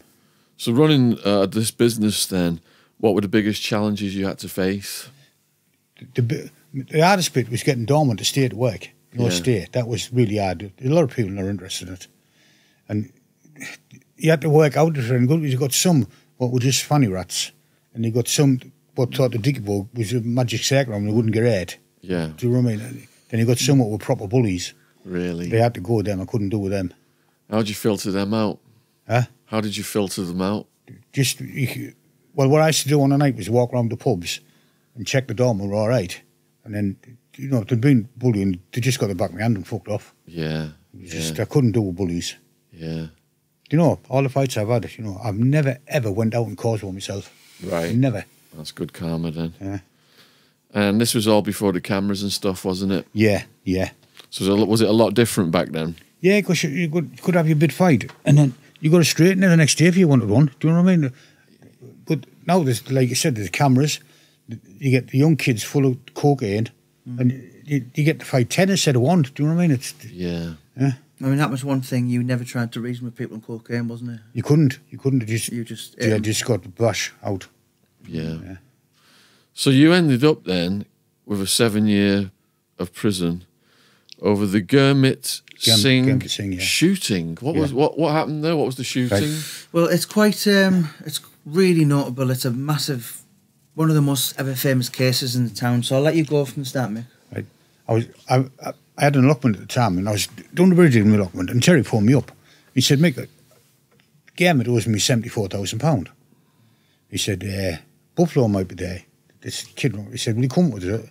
Because we'll get it sorted. He said, if I have to fight Gurmit, he said, you fight Buffalo, I'll give you £2,000. I said, oh, come pick us up. And then off he goes. We got the Gurmits. But before that, their lass had been saying Gurmit had been to the house with a gun looking for Terry. No such thing. He was in Flamingo Land with his kids. Anyway, and I know he was because he showed me the pictures what he'd taken on his, at the time, you know, and the time and the date when I took them. So anyway, we gets up there. Terry shouts him out. He comes out, shuts his coat off. He said, oh, then I'll fight you. And Cassie was in the boot of the car. And he had the thing to open it. Bush. Anyway, he opened it, jumped out with the shotgun, shot in the legs. But give Gurmit, he's a proper man. They had a shotgun. Like I was there, I was part of it. But I thought I was going for a fight, not to see someone get shot. And Gurmit shot there, let's get me sword. So he's just been shot in his legs and he's dying. Instead of being trying to protect him, he's shouting his wife, get a sword. Yeah. He couldn't even stand. But you know what he done to me? Gurmit, he came to visit me in prison to keep me parole right. That was good of him, that. Because I think he knew deep down. So he didn't die. Yeah. But he knew deep down that he was just, you know, he wasn't there to shoot him. He didn't pull the trigger. He wasn't aware of anything. Yeah. I wouldn't have even had and you know, I mean, one of the things in the book is the police pleaded with him saying, look, make a statement and you'll go home today. Make a statement. I'd rather bite my tongue off. They said, make a statement. It's him who won, Terry Rich. He said, make a statement and you can't go home now. I said, I'd bite my tongue off first. So the 7-year sentence then, did you have to serve 100% of that, all of it? No, just over 3.5 years served. What was it like going into prison? I knew everybody in there. You knew everybody? Yeah. There wasn't, on every wing in the prison, I knew a few people. Do you know what I mean? Like, my son, well, he was going to be my son-in-law. Normandy, he died now. He got killed on a tax job. And he was in there. My son was in. There's loads of people I knew in there. It was, I didn't want one out because they had on the radio that I was coming in. Yeah. I was being sentenced. Yeah. And they give me loads of things to start me off with. Wow. Yeah, I got punk card, tobacco, because I smoked then, tobacco, milk, tea bags, wick lighter, all kinds of givers. Yeah. Any big names in there? No, not on the wing I was on, there wasn't. No. Yeah. No. Is it when you went to Pentonville, there wasn't it? Pentonville, yeah, I seen that there. Jeremy Bamber, White House Farm Murders. Yeah, I seen him. Yeah, we've been doing a bit on the channel on him. If people are watching and want to check that out, it's with Matthew Steeples. He's trying to help Jeremy, and I've spoken to some people working on the case, and we are going to be doing more with the Jeremy Bamber case on the channel. So, what was your impression of Jeremy then? He just looked like an everyday guy who should be at work in office. He didn't look like a killer. No, not a bit. Yeah. Yeah. You know the type of thing you go if you went to the door to sign on? Yeah. He looked like that type of fella. Yeah. Yeah. Have you watched the White House Farm Murders on Netflix? I haven't, no. Have you seen it? No. Yeah, it's really good. Shows. I'll have a look at it. I will have a look at it. Like, Yeah, it's very, very interesting.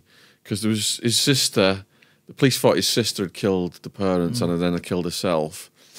But then, so Jeremy stood to inherit a lot. But it was like his cousin or something pinned it on him, and she got the inheritance, I think. And his girlfriend, he just broke up with his girlfriend. So she's pinned it on him and sold a story, 20 grand to News of the World, I think it was, something like that. So the police then put it on him. And he's still to this day protesting his innocence. He just looked like your next door neighbour sort of thing. No, he didn't look like... Didn't look... Well, he didn't look like there was a violent bone in his body. There's any others in there? And what about, you said earlier that someone died taxing somebody. Norman. Yeah, he was a hell of a kid. What was the story on that then?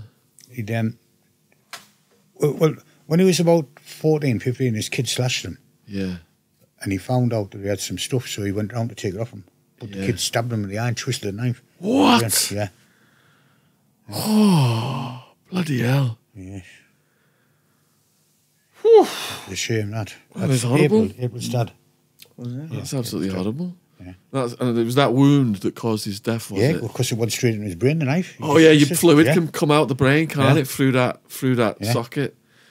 Yeah. That's the fluid that's cushioning the brain comes out, doesn't That it? ate me, that, like, because I like Norman. Yeah. I did hate. Yeah. Bloody hell. Did you see any craziness in prison? Any violence, prisoners or guards? I seen a few people fighting over debts, the debt, when they get into debt. Is that like drug debts and gambling debts, things like that? Mostly drug debts, Drug debts. Yeah. What years were you in prison? 2000.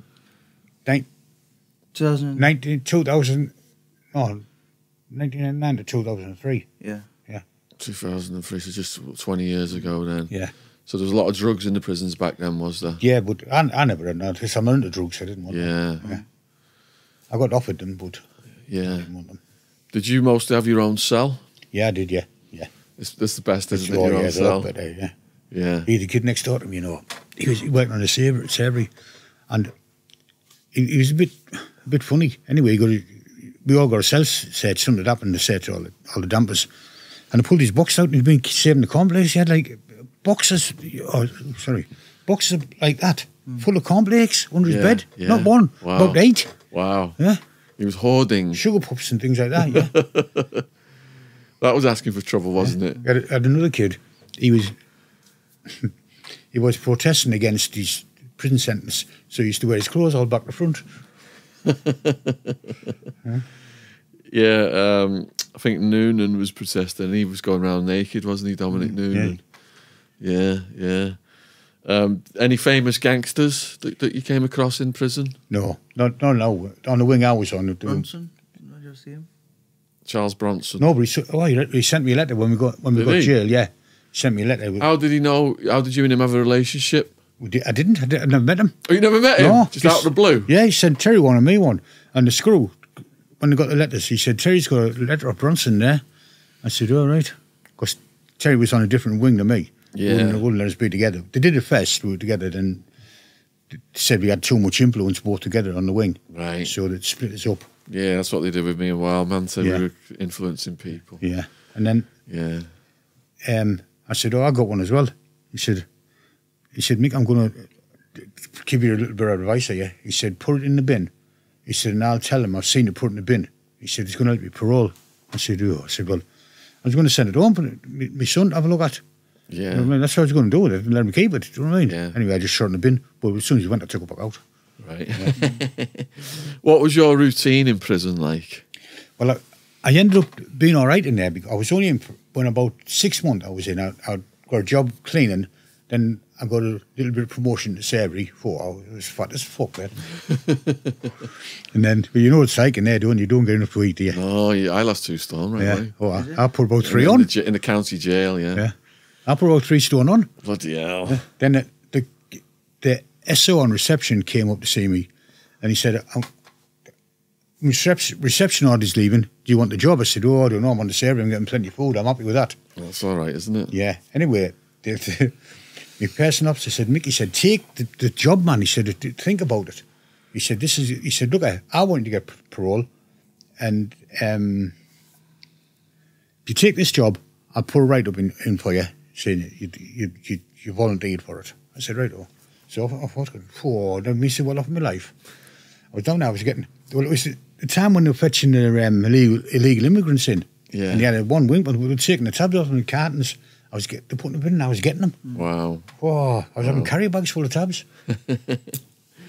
And what else did you do to pass the time in there then? Did you like watch things or read or play games or work out? No.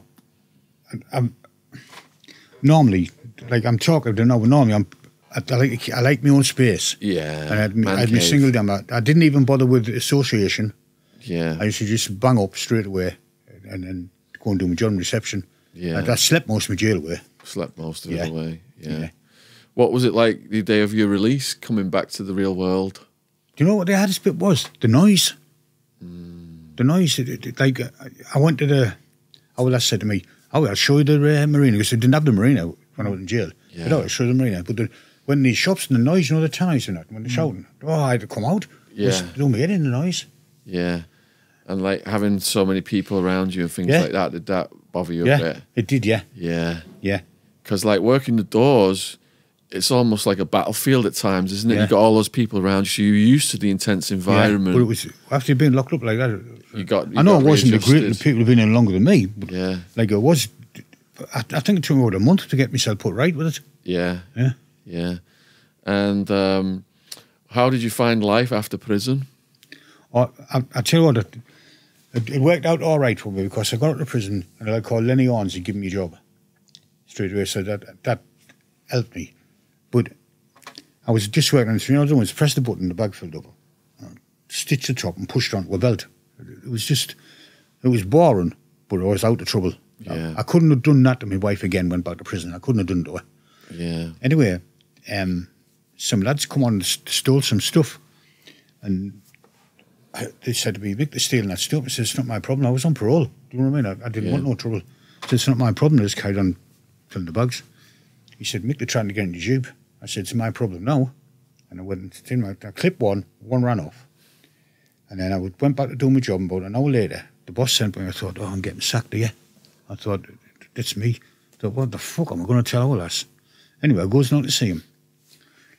Give me a cup of coffee, give me. There's a cup of coffee for you. I thought, what's going on here? Anyway, he said to us, will you take our security over? I said, I don't know. I said, you know I'm on parole, don't you? He said, yeah. He said, you take it over and I'll double your wages now. I said, I'm doing it. I'm now your security man. How did your wife feel when you got sentenced to 7 years? She didn't say much, but I could see later.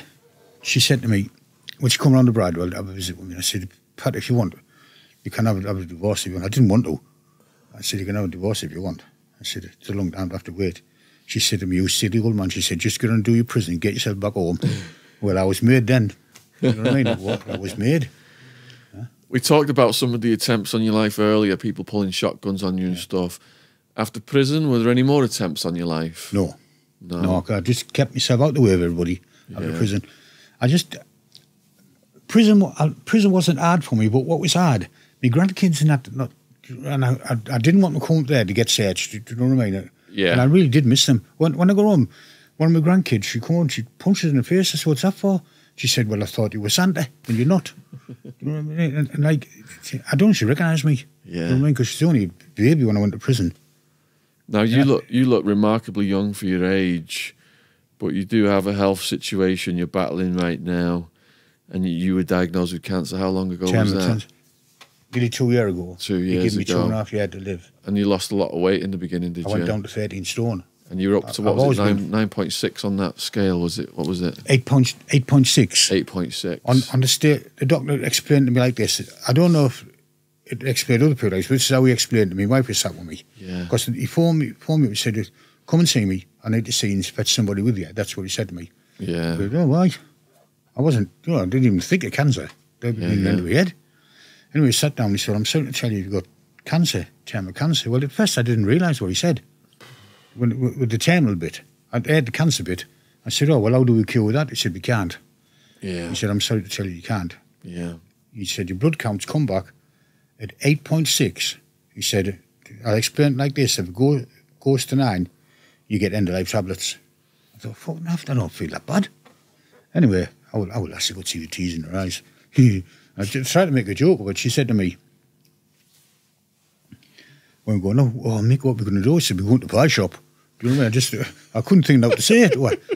Anyway, and I was poorly, like, because of the stuff they give me, this strip in my arm, I can't remember what to call it now.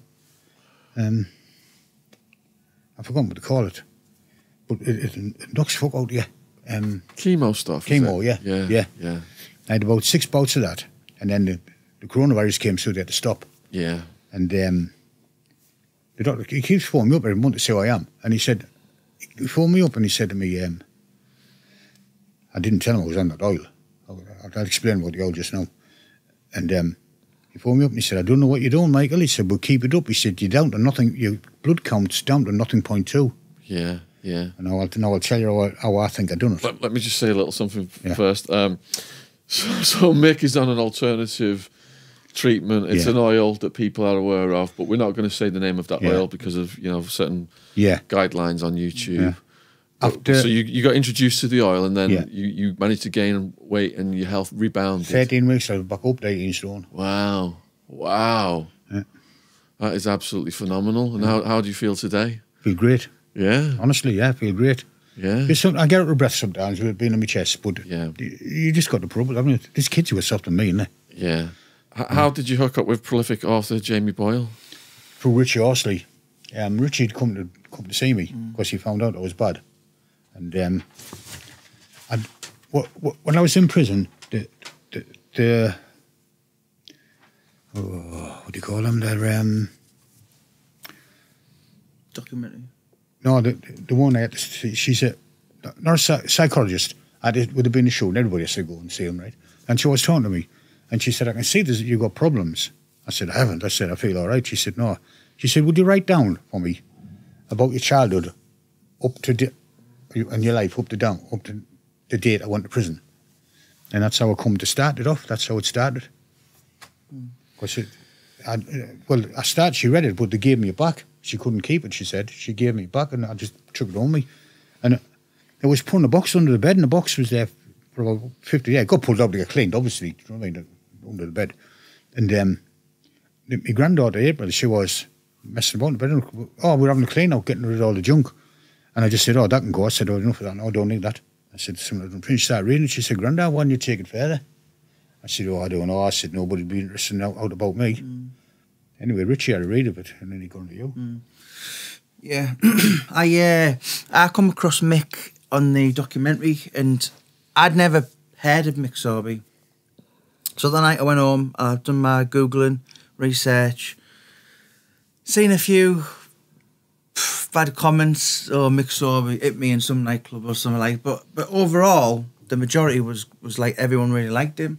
And I sat and thought about it and that, and did a few stories, and Richie was saying, you need to do, obviously at the time I'm trying to get away I'm certainly getting away from Teesside, and I know he's only 12 miles down the road, but I just kind of bought into him as a person, and there's trust is a big thing with me now, particularly after I've worked with some certain people that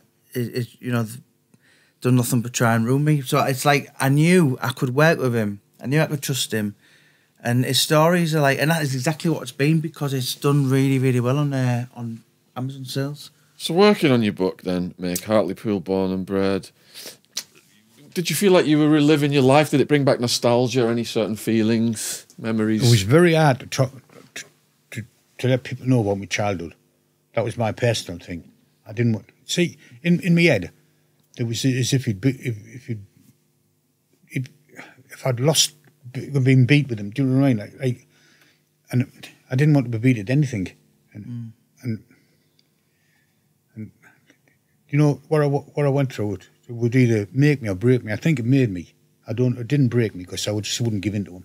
But it was hard to let people know about my childhood. It was really hard for me. For so long. Yeah, it was hard for me. Even I know I'm an old man now, but it was really hard. Even at the age I am now, I haven't read the book, so I don't read about it. No, I haven't. No, I don't read it. You thinking about doing a part 2? Yeah.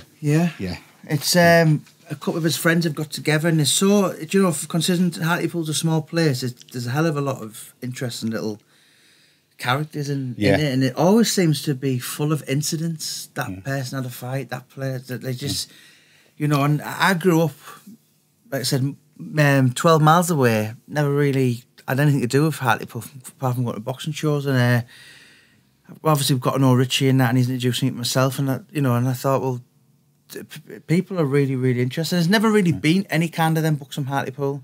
And I think that's why people have just went mental. And obviously he's quite well liked as well. And when I got into bow, I enjoyed doing it. I did that, like, not therapeutic, isn't it? Not the bit about me past, the bit what did on. It's And do you have any regrets then, looking back at your life? No regrets. You say you regret the saying you're wrong, isn't it? Has your wife read your book?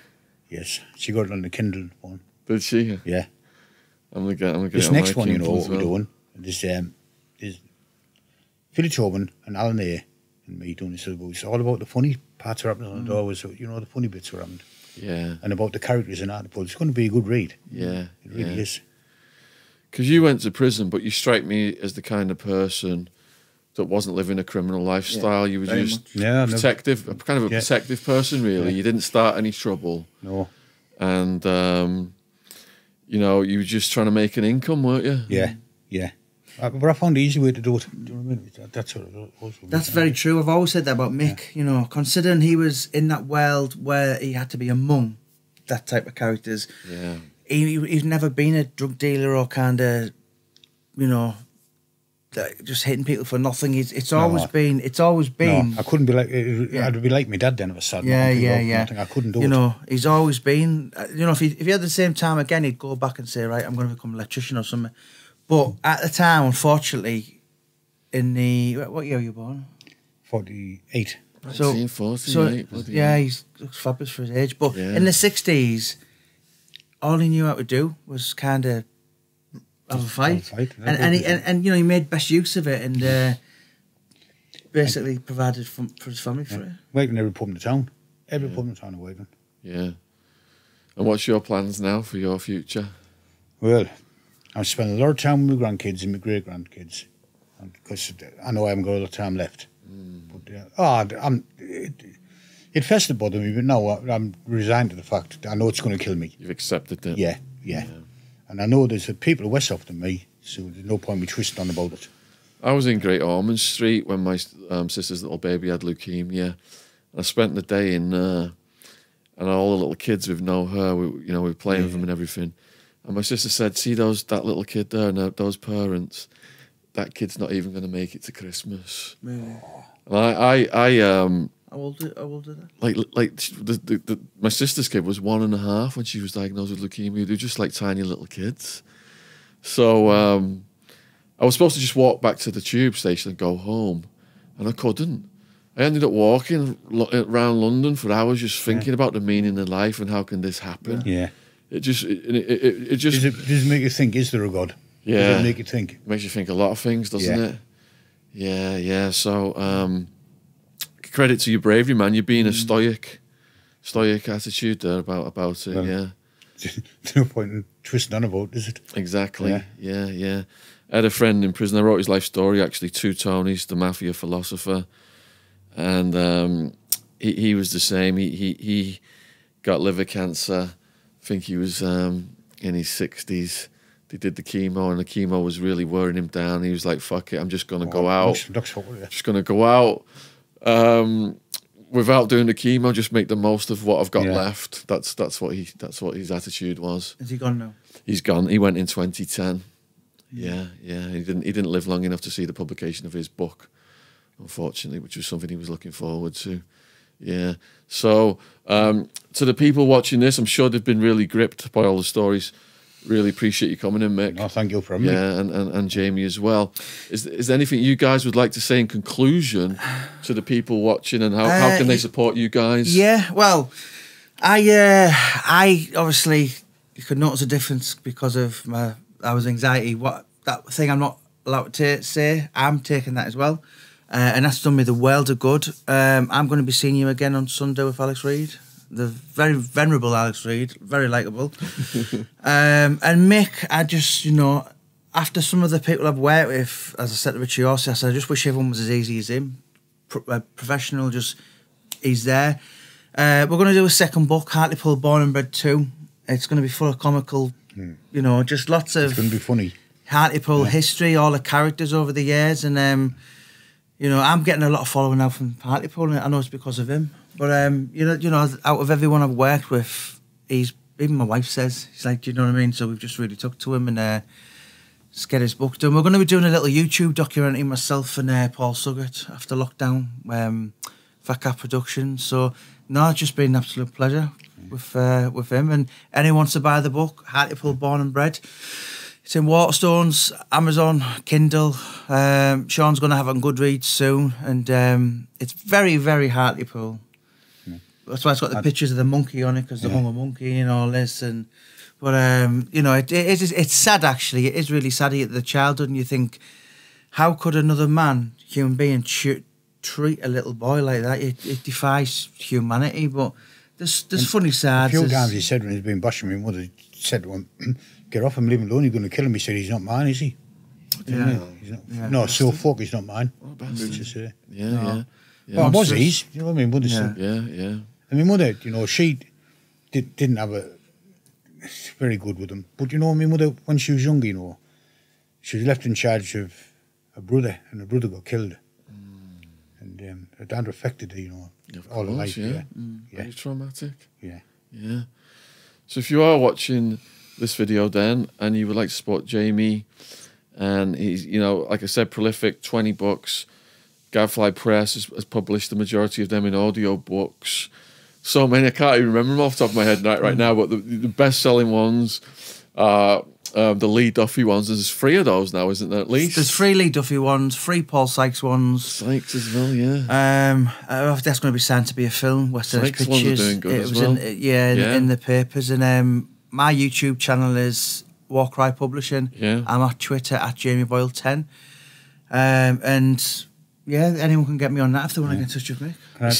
It's listening to your audiobooks. It's like giving me so much more information about the Duffy and got me really fascinated into it. Yeah, well, I'm with a filmmaker maybe this week, and he's a guy who's the head of the Duffy, and I personally think, in my opinion, that is just a sleeping giant ready to be awoke. Yeah. It's only a matter of time before someone really comes and does the film. Yeah.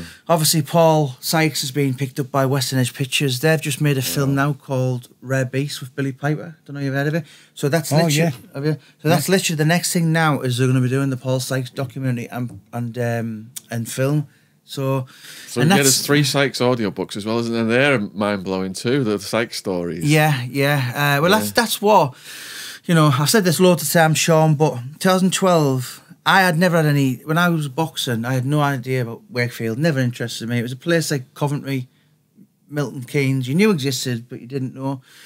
And I watched that Paul Sykes documentary in 2012, and for 3 years I obsessed over it. And then I walked into the story, read the books, watched the documentary, met all the characters, and now it's like, it's gone crazy, you know, and it's just, as I said, it's nothing about glamorising him. He was a totally bad guy, but fascinating. It's a bloody funny story. What a character, and you just think, how, you know, it's almost like, because Ricky Gervais, Robbie Williams, Bob Mortimer, I spoke to a few comedians, and the League of Gentlemen, they've actually based some of Paul Sykes' traits in comedies. Wow. So it's mind-blowing, absolutely mind-blowing. Yeah, so we have mentioned numerous people we've had on the True Crime podcast, in tonight's podcast. If you, the link for that, the playlist is in the description box. So if you want to check out those videos as well, it's endless, all these stories of the Northern Hardmen. And shout out to the people of Hartlepool.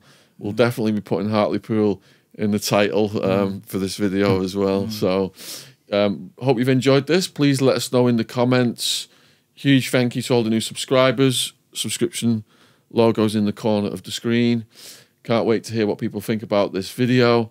And of course, huge thank you for Mick for coming in. Thank you. And spending time with us. Can I just say something? Yeah, go for it. I'd like to thank Jamie for the good job he done in the book. Absolutely, yeah. On all the books. My pleasure. Very well written indeed. Yeah, absolute pleasure. And one question I do get asked a lot about the big fella. Do you think we can do a book together or something on him? Yeah, everything that we, originally discussed. Let's talk about the weekend. That's all something we can totally proceed with. Absolutely. Right, yeah, marvellous. Yeah. Right, thank you so much, Sean. Yeah, all right, guys. Thanks for watching. Cheers. Take care out there.